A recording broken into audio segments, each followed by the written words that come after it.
So the truth hurts. It's not fun most of the time. It's very rarely fun, actually. Is it fun any other time to be told the truth?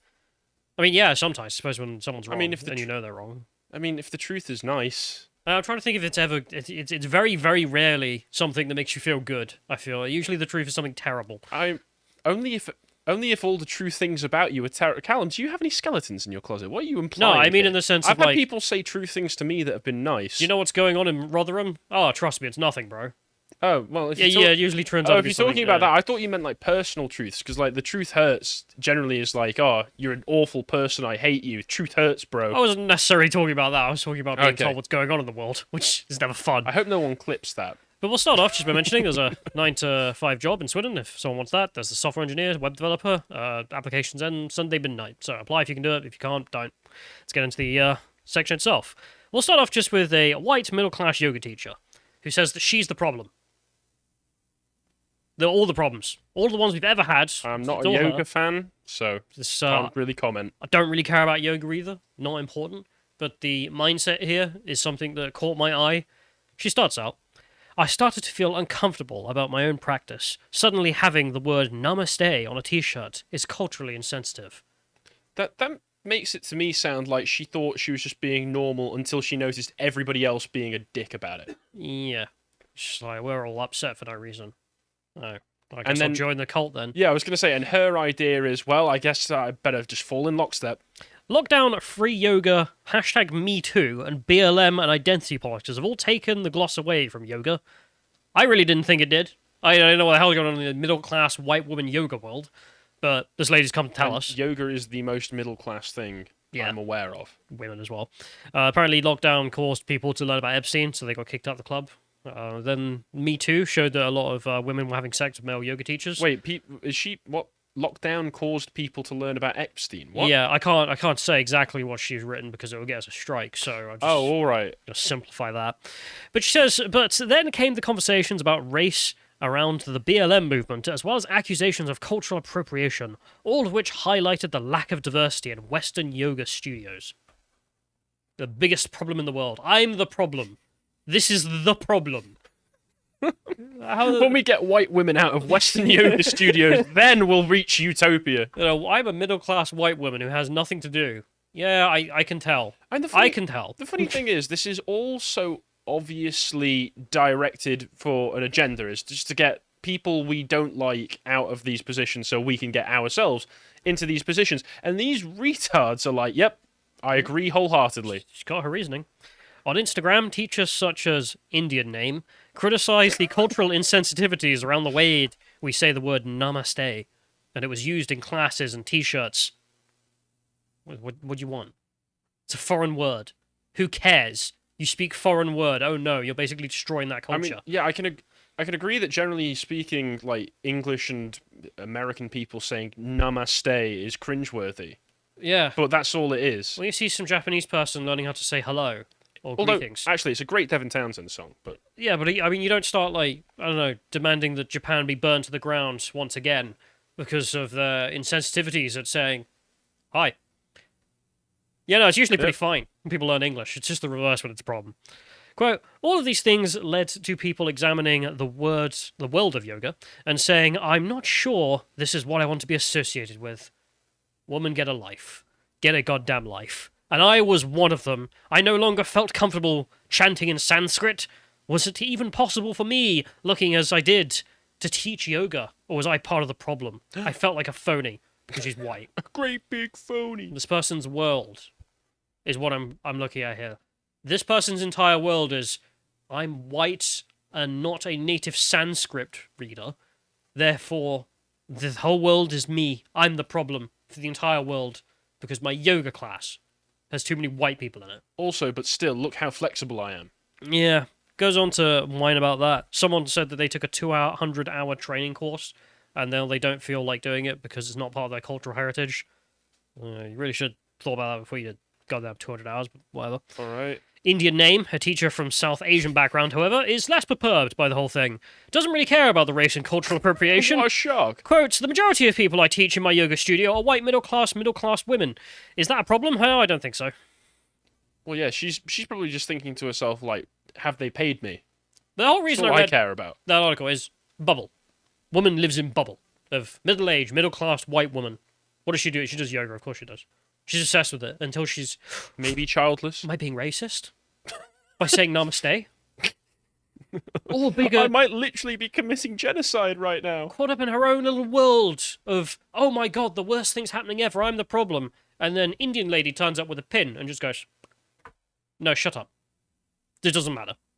The truth hurts. You've been wasting your time. White women problems. And you can see this in a lot of other things in culture. Of course, we've gone over endlessly how this applies to the Mothers of America. So a very subset of Mothers of America, but not the best mothers. We'll start with this lady who decides to tell a whole room of people that her 10-year-old has come out as pansexual. Let's play that. And I also am a mother of a 10-year-old pansexual who came out to me this year and was incredibly grateful for the books that you had available. I would not be coming to this library if you had not approved those books and made them available for my family. Good riddance. Goodbye. You freak. Your child is not a fashion accessory. Stop sexualizing your child. No. My child only comes to this library because of the sexual books you have for children. My child deciding to come Says out as Bible, pansexual was a completely organic occurrence that would have happened without any outside Piss off. Meet my vegan dog, is all I'm hearing from that. There's even stranger women who have their own little bubbles. And again, it's not just women, of course. I don't want to make it seem like that, but these are just the examples that cross my timeline. We'll start with this one, who says that transitioning a 12-year-old is what God intended. Let's play that. 12-year-old daughter recently came to me and said that she was transgender. She wanted to be a boy. And as a Christian mother, there was only one thing I could do. And that was help my son transition so that he could be the young man that God always intended him to be. Support your kids. It's what God wants you to do. Love you, babies. I hope the internet approval was worth it. God wanted this. Yep. I hope those TikTok likes were worth it. Yep, sure they were. God wanted this, which is... Oh, wow, I'm not even going to try. God wanted this, which is why he didn't make it so. Yeah. We'll go to the next one here, though, because it continues. Of course, in sexual world is a bubble in which it all lives, and the best one, and the funniest one, because it encompasses so much of our culture, is now claimed yet another soul, the British defence industry. Yeah. This is Why not? DSTL. I almost ended up working for them, I think, at one point in my life. This could have been you. No, this couldn't have been me, because I'm not a woman, unlike this character. I mean, how do you know you're not a woman? On hashtag International Women's and Girls Science Day, learn more about the incredible work of Natalie Anders. Natalie over here is a woman and girl. Trust us, bro. Scroll down for me, John. Let's go to the next link All instead. right, let's go to the... Yeah. Because here we have Natalie explaining why that's working as a woman and girl. I don't know if they get to pick. Somebody who has experienced girlhood in all of its... Oh... See, I tell you, this could have been you. It's left its mark. The struggles of girlhood. Haggard beyond her years. She's only 16 years old. I don't even mean to be too mean, but come off it. Come off it. Right, this could have been you. The poster woman is not a woman. That's very insensitive. That's the level we've got to of like living in your own little bubble of not really realizing what's going on. Well, you would think that the bloody military wouldn't be a bubble like this. No, the military is its own bubble as well. And then you had a bunch of TERFs coming along with their little pins. No sewing kits. I just go, pop. Not a woman. Haggard. So, yeah. I that's all the comments to this story here, in case you're wondering. And there are many another. I mean, the reason I'm using the trans example for this is because it's the funniest one in the West. If you go to a different country, you'll find different bubbles. I mean, this one's funny. Woman distributed indecent images over WhatsApp and then claimed it was roleplay. Woman. Woman. They all have such distinctive feminine features, like hair. Yes. Shendi admitted 4 counts of distributing indecent images of children, 1 possession of indecent images and 4 of making indecent images. She was handed a 2-year prison sentence, suspended for 2 years, meaning that they're not going to prison ever for having child porn and making child porn and sharing child porn. Are we surprised? Wonder why that is. Yeah, I wonder. Just well, we can read so the notes from the judge. He says the trade in child pornography is disgusting and an evil trade. It results in the misery of children who are the victims, particularly where the purpose is sexual gratification of deviant adults. However, no, you could stop them, lad. I note that you have a history of depressive illness, a mixed personality disorder, and gender dysphoria. You are also abused by alcohol, which seems to have stemmed from an unhappy childhood and emotional trauma as you seek to transition from male to female. Acquitted. Acquitted, Your Honour. Well, no prison time. That was the reasoning. So they get a suspended sentence, meaning that if they get in trouble before those next 2 years, they'll go to prison, but they won't because you don't do that for 2 years, in which case no prison. Please remember that none of Epstein's clients got arrested. No, and then this person also is not going to go to prison by the sounds of it. There's also another woman who's been arrested for bomb threats in Oxford. Should we have a look? Should we have a look at the bubble? That's worse than I thought! Oh my god! Woman arrested for bomb threats in Oxford. Mississippi News. My, what a feminine beard you have, Grandma. Yes. Listen here, Casey. I've signed All the Bethel to cuddle you. I've signed the papers. I'm a woman now, Casey. Oh, God. Country music plays. This is Mississippi, Casey. We respect our pronouns. Yep, local woman. In case you're wondering, this whole bubble even continues in human rights campaign, the organisation, Human Rights Campaign. They're still whining about J.K. Rowling whining about this. J.K. Rowling here being like, yes, the penis individual who raped you is a woman. Same thing. Because this is the fundamental point of, can you accept that someone might be something else? Can you burst the bubble without being a big old meanie? She was the lead game designer on noted genocide simulator Hogwarts Legacy, so... I don't think she even had any involvement in the game. Collecting royalties was her involvement. But the more question here of the bubble popping, which is the... Well... Is bubble popping right? Is it okay that the truth hurts, Harry? Yes. Yeah, I think so too. It's far more cruel to let somebody live in a delusion than to pull them out of it. And I think we've gone over this question with the penis individual who raped you as a man many a time. And we came to the obvious conclusion of don't care about rapist feelings, and all of humanity seemed to just about get on board with that. Of course, the trans rights lunatics will never get on board with anything. We do also have to take into consideration general social well-being. Is the fabric of my society coming apart at the seams? Yeah. What can we do to prevent that? Which one's the worst of two harms here?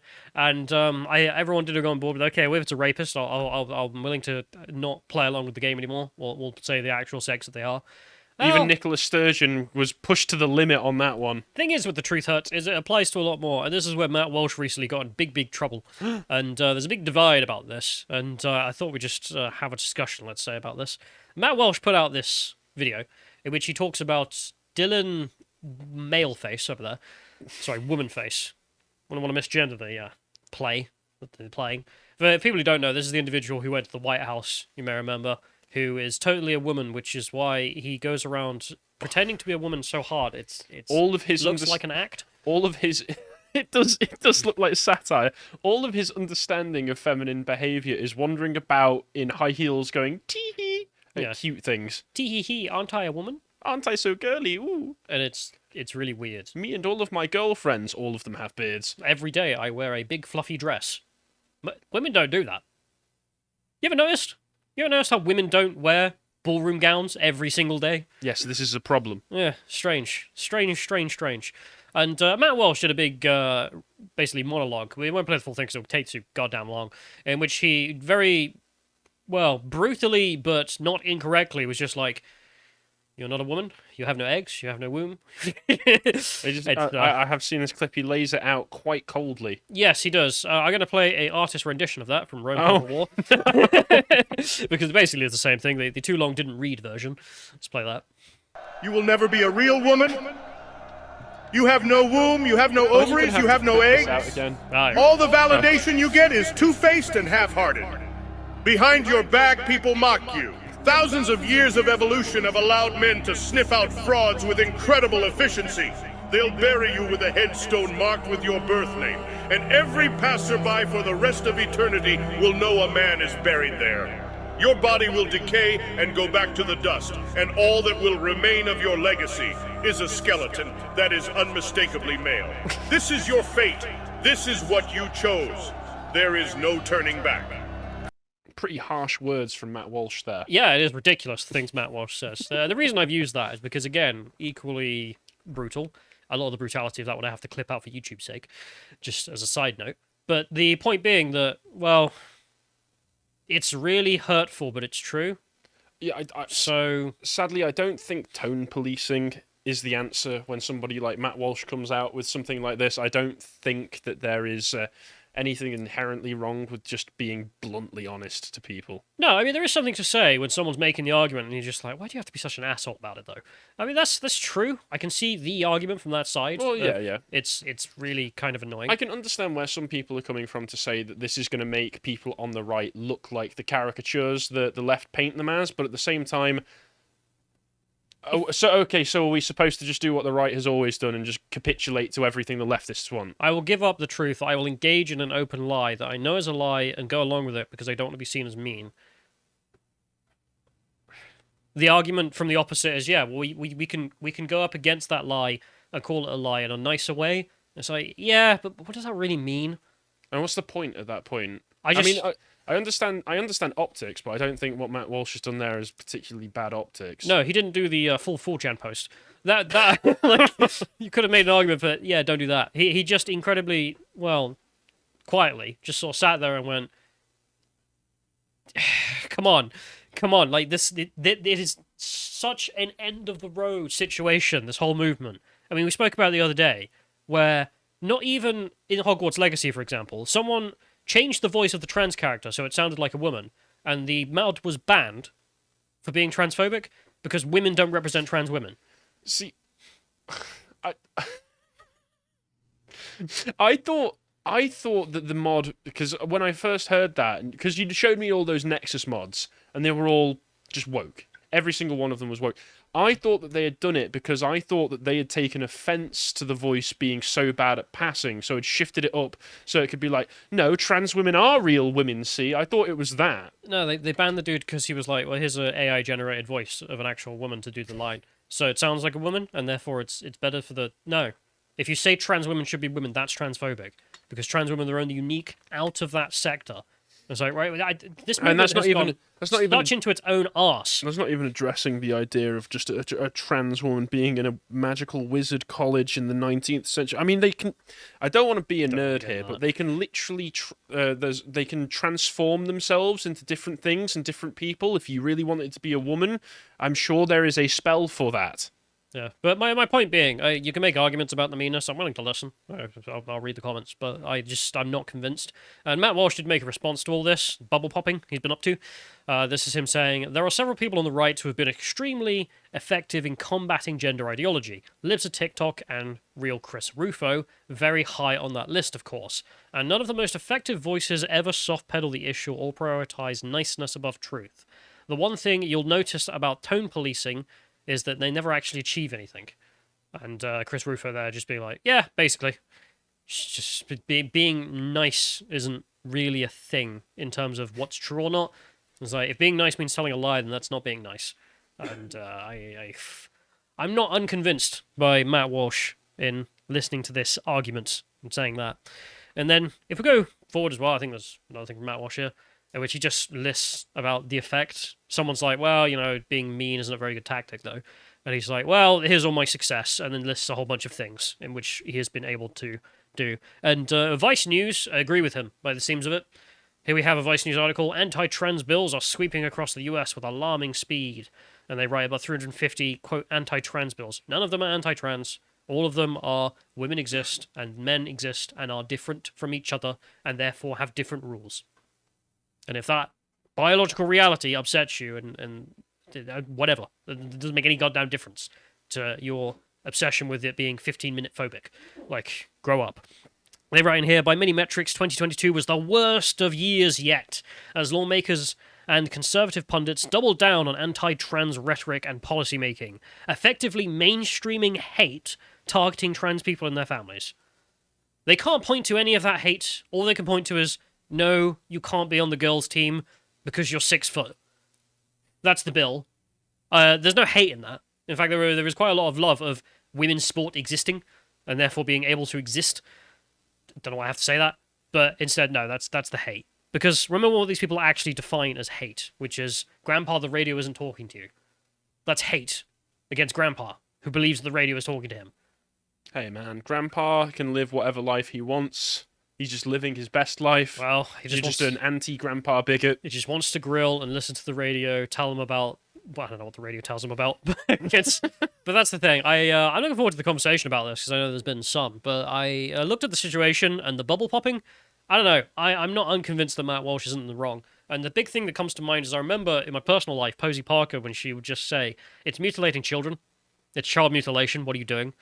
That sounded very rough to me. It sounded a bit like it was mean. But then the more and more I listened to her and the more I saw her using it, I was like, you know what? She's telling the truth. Well, yes. Like, these people are mutilating kids. There's no actual comeback to that other than that's mean. But then you're mutilating kids.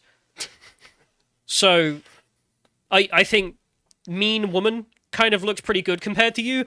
I think you're the meaner individual in that conversation. So I'm not unconvinced that Matt Walsh is correct. And prove me wrong in the comments, I guess. We'll see that. If you appreciated that segment from the podcast of the Lotus Eaters, you can go to lotuseaters.com to get access to all the premium content that's on the site, such as the Brokenomics series, this one on Bitcoin. If you'd like to find out what else is being put out, you can follow on Getter at lotuseaters_com on Getter. Thank you and goodbye.